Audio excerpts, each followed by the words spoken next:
Hello students, online class में आपका स्वागत है। हम पढ़ रहे थे मृदा कोलाइड। सिलिकेट मृत्तिका खनिज के तुलनात्मक गुण हैं। तो 3 तरह के बताइए सिलिकेट मृत्तिका के खनिज। एक तो था मोंटी मेरिलोनाइट, एक था इलाइट और एक था केओलिनाइट। तो यहाँ हम इनके गुणों का तुलनात्मक अध्ययन करेंगे। पहला है संरचना। संरचना में इसका फैलाव है मोंटी मेरिलोनाइट का, वो 2:1 है। इलाइट का 2:1, तो कम फैलाव है। और केओलिनाइट है, उसका 1.1 है। अब दूसरा है आकार। आकार को नापेंगे माइक्रोन में, तो 0.01 से 1 तक है मोंटी मेरिलोनाइट का, 1 से 2 तक है इलाइट का और 1 से 5 तक यानी सबसे ज़्यादा है केओलिनाइट का। तीसरा है आकृति। तीनों जो सिलिकेट मृत्तिका हैं, तीनों प्रकार की, उनकी आकृति कैसी है। मोंटी मेरिलोनाइट अनियमित परत है और इलाइट भी अनियमित परत है, लेकिन केओलिनाइट है वो षटकोणीय है और क्रिस्टलीय है। कैसा है? षटकोणीय और क्रिस्टलीय। उसके बाद में है सतही क्षेत्र कैसा है इनका मीटर स्क्वायर प्रति ग्राम में। तो 700 से 800 मीटर स्क्वायर प्रति ग्राम किसका है? मोंटी मेरिलोनाइट का। इलाइट का है 100 से 150 और केओलिनाइट का है 5 से 20, सबसे कम। पांचवा बिंदु है इनके आंतरिक पृष्ठ कैसे होते हैं। इन्हें सिलिकेट मृदाओं के आंतरिक पृष्ठ कैसे होते हैं। तो जो खनिज है मोंटी मेरिलोनाइट, ये अधिक होगा, अत्यधिक। ये इलाइट है मध्यम का है और केओलिनाइट में मतलब कोई भी आकार नहीं है आंतरिक पृष्ठ का। फिर है संसंजन, सुघट्यता, फैलना और सिकुड़ना। फैलना और सिकुड़ना। तो मोंटी मेरिलोनाइट में उच्च संसंजन है, उच्च सुघट्यता है, उच्च रूप से फैलता है, ज़्यादा ही फैलता और ज़्यादा ही सिकुड़ता है।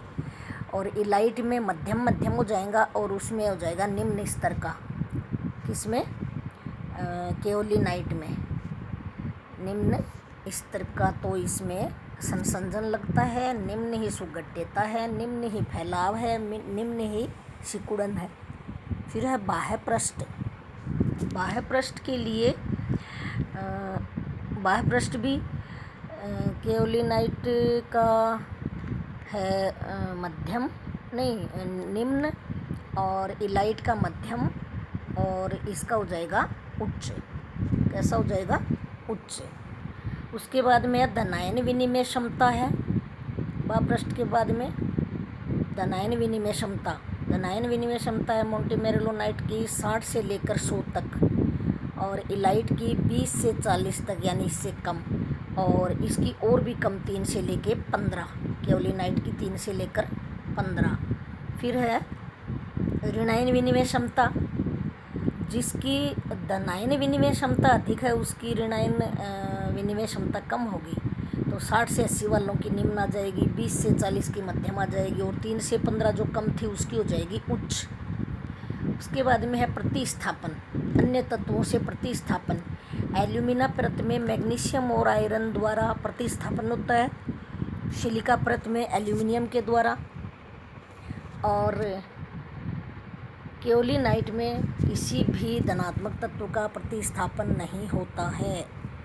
अब है अगला, ये पढ़ लिया था अपन ने खनिज, मृत्तिका खनिज का महत्व। एक बार दोबारा देख लेते हैं। मृत्तिका खनिज का महत्व है कि मृदा का जो सक्रिय अवयव है उसी को हम कहते हैं मृत्तिका। सक्रिय अवयव को मृत्तिका कहते हैं। और ये भौतिक और रासायनिक गुणों को प्रभावित करते हैं। भौतिक और रासायनिक गुणों को। मृदा में मृत्तिका उपस्थित मृदा उर्वरकता और क्षमता को बढ़ाती है। जिस मृदा में मृत्तिका उपस्थित होती है वो मृदा उपजाऊ होती है और उसकी क्षमता बढ़ती है मृदा की उपजाऊपन की। मृत्तिका खनिज का महत्व क्या है?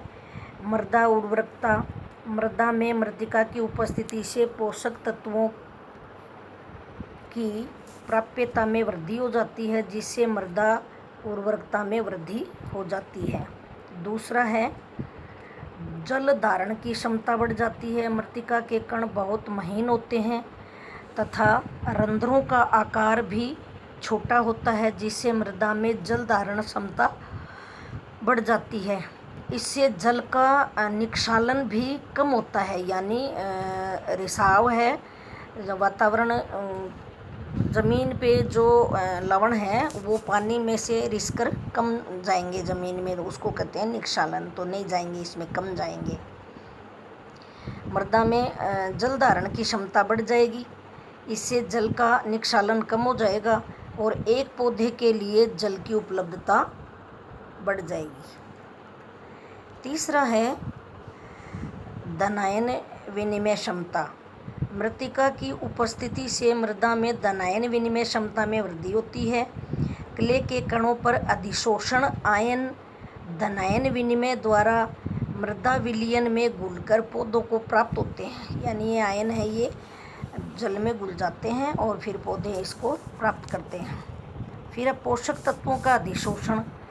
मृत्तिका के सूक्ष्म कण होने के कारण इनका बाह्य क्षेत्रफल अधिक होता है और इन कणों के ऋणात्मक आवेशित होने के कारण धनायन अधिक अवशोषित होते हैं, क्योंकि मृत्तिका पहले से कैसी है? ऋणात्मक। और ऋणात्मक होने के कारण ये कैसे कणों का अधिशोषण करेगी? धनात्मक का। पोषक तत्वों के भंडारण में वृद्धि। मृत्तिका की सतह पर कैल्शियम +2, मैग्नीशियम, कैल्शियम के बाद में मैग्नीशियम और सोडियम, अमोनियम और पोटेशियम, ये धनात्मक आयन है सारे। कैल्शियम, मैग्नीशियम, सोडियम, अमोनियम और पोटेशियम। इन धनात्मक आयनों का अधिक अधिशोषण होने के कारण पोषक तत्वों के भंडारण में वृद्धि हो जाती है और पौधों को आवश्यकता अनुसार मृदा विलयन में ये तत्व मिलते रहते हैं और पौधा अपनी वृद्धि करता जाता है। फिर है बंधक प्रभाव। मृत्तिका के सूक्ष्म कण आपस में मिलकर बड़े कणों का निर्माण कर लेते हैं और साथ ही ये बालू के कणों को भी बांधने की क्षमता रखते हैं, जिससे मृदा की भौतिक दशा सुधरती है। अब है कार्बनिक मृदा कोलाइड। मृदा कार्बनिक कोलाइड का नाम है ह्यूमस। ह्यूमस गहरे भूरे रंग या काले रंग का विच्छेदित अक्रिस्टलीय पदार्थ है। विच्छेदित का मतलब तो है कि मतलब कोई सॉलिड भाग नहीं है, वो बिखरा हुआ भाग है। और अक्रिस्टलीय बारीक चूड़ा, कोई विशेष आकृति नहीं है, जो कि जटिल पदार्थों का मिश्रण है। ह्यूमस कणों पर ऋण आवेश होता है, जिससे धनायन विनिमय क्षमता मृत्तिका खनिज से अधिक होती है। जिसमें धनायन विनिमय क्षमता है वो किससे अधिक होती है? मृत्तिका खनिज से। मृत्तिका खनिज से अधिक होती है। ह्यूमस का निर्माण मुख्यतः कार्बन, हाइड्रोजन और ऑक्सीजन के तत्वों के द्वारा होता है। ह्यूमस का कोलाइडल संगठन है वो सिलिकेट मृत्तिका के रूप में या उन कणों के समान ही होता है, सिलिकेट मृत्तिका वाले कणों जैसा।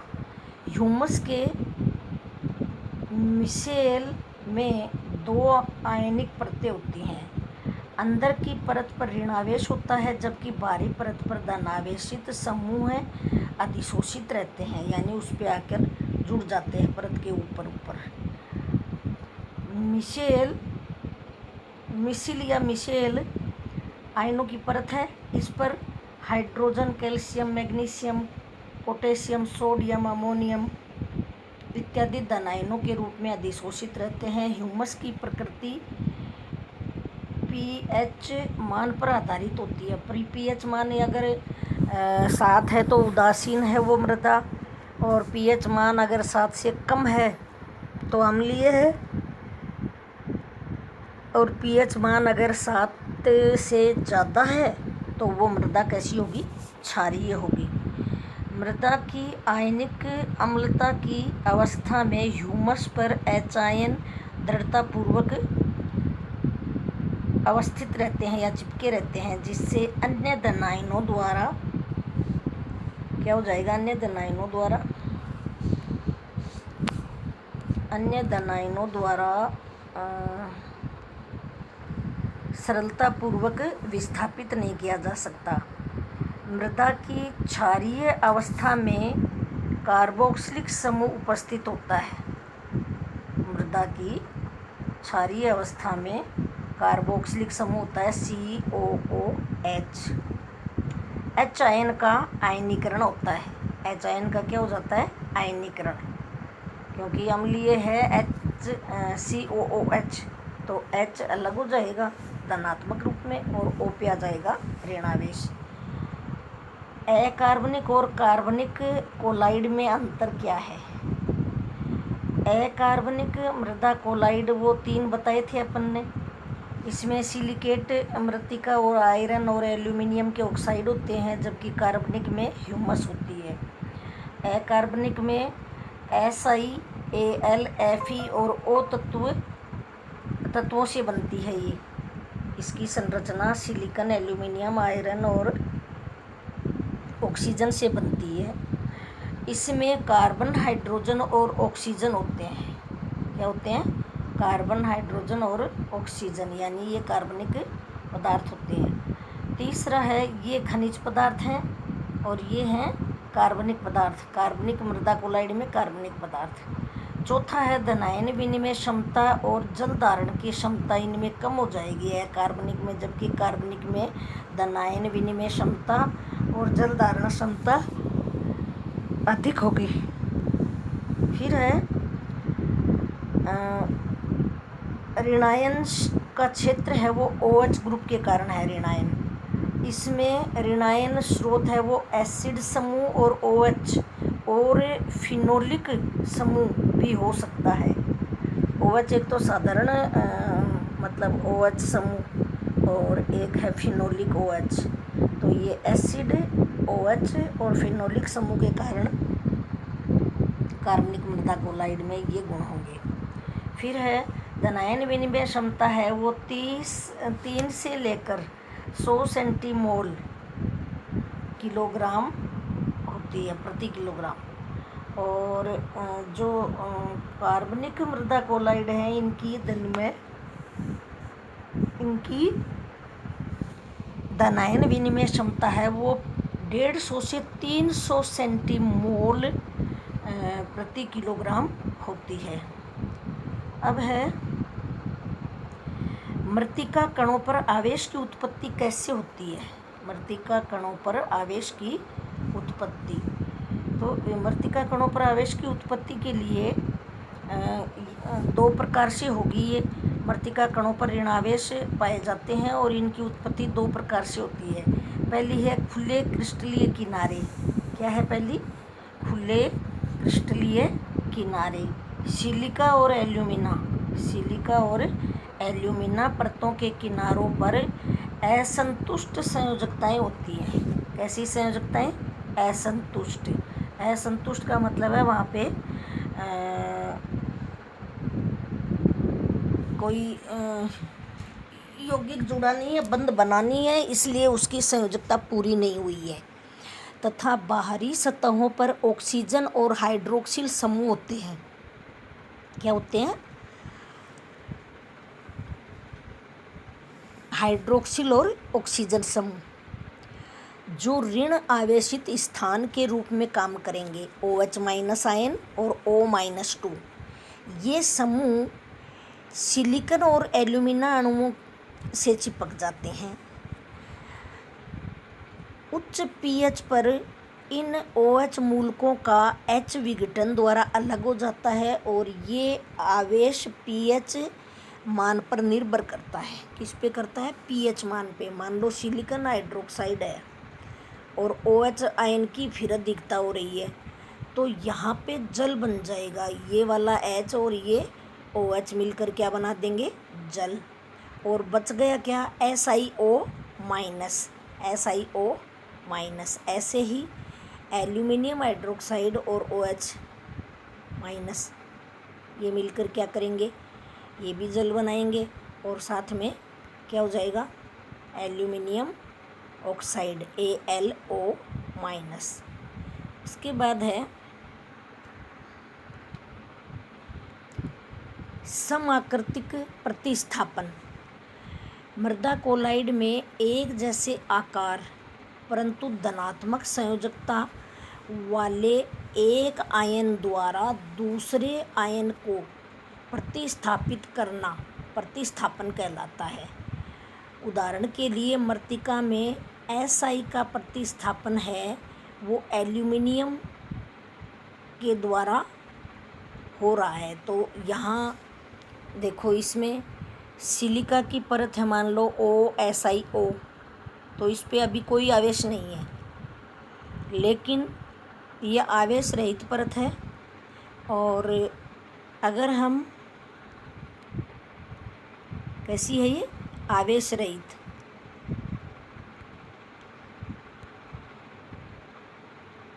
लेकिन अगर आयनिक परत होगी तो Al पे तो आएगा धन और OO पे क्या आ जाएगा? ऋण। OO पे ऋण, तो ये तो होगा ऋणात्मक आवेश। और यहाँ इधर ये आवेश है ही नहीं, OSiO ऐसे ही जुड़े हुए हैं ये बंद बना करके। इसके अतिरिक्त मृत्तिका में एल्यूमिनियम +3 का प्रतिस्थापन मैग्नीशियम 2 से होने के उपरांत ऋणावेश पैदा हो जाता है। जैसे कि यहाँ है OAlOH, तो धनात्मक और ये दोनों क्या हैं? ऋणात्मक हैं, लेकिन जुड़े हुए हैं उस समय इन पे कोई आवेश नहीं है। ऐसे ही अगला है वो ऋणात्मक हो जाएगा। Mg तो है धनात्मक, OH और O क्या है? ऋणात्मक। अब है इसके मुख्य बिंदु कौन कौन से हैं? मृदा कोलाइड का व्यास 1 से लेकर के 100 मिली माइक्रोन तक होता है। मृदा कोलाइड में संसंजन एक जैसे अणुओं में, आसंजन विपरीत अणुओं में, सुघट्यता विपरीत या अलग अलग प्रकार के अणुओं में, उसका फैलाव, उसका संकुचन, तो हमें इसको भी क्या कहेंगे? फैलाव को तो कहते हैं अपन, संकुचन को तो मतलब इकट्ठा होने को कहेंगे हम ऊर्नी पिंडन, और बिखरने को हम क्या कहते हैं? विऊर्नी पिंडन। मृदा कोलाइड्स 2 प्रकार के हैं, कार्बनिक और अकार्बनिक। कैसे हैं? 2 प्रकार के, कार्बनिक और अकार्बनिक। मृदा कोलाइड 2 प्रकार के हैं, कार्बनिक और अकार्बनिक। मृत्तिका खनिज मुख्य रूप से 2 प्रकार के सिलिकेट मृत्तिका और आयरन व एल्यूमिनियम हाइड्रोक्साइड होते हैं। सिलिकेट मृत्तिका एवं आयरन आ जाओ सिलिकेट के साथ, या सिलिकेट के साथ एल्यूमिनियम हाइड्रोक्साइड। सिलिकेट मृत्तिका मुख्य रूप से 3 प्रकार की है। एक तो मोंटीमेरेलोनाइट, केओलिनाइट और इलाइट। कार्बनिक कोलाइड है, उसका नाम है ह्यूमस। मृत्तिका पर हमेशा कौन सा आवेश होता है? ऋणात्मक आवेश। अब ये छोटे प्रश्न हैं, इनको तो आप बुक में टिक लगा करके कर लो। और लघुतरात्मक और निबंधात्मक है, उनको करो। अब चैप्टर हो गए हैं 3, और तीनों के जो होमवर्क है मैंने PDF डाला हुआ है, इसका भी पूरा डाल दूँगी अभी। तो सारे बच्चे अपने प्रश्नों के उत्तर कॉपी में करके मेरे को व्हाट्सअप करेंगे, फ़ोटो खींच कर डालना आप सभी। Thank you.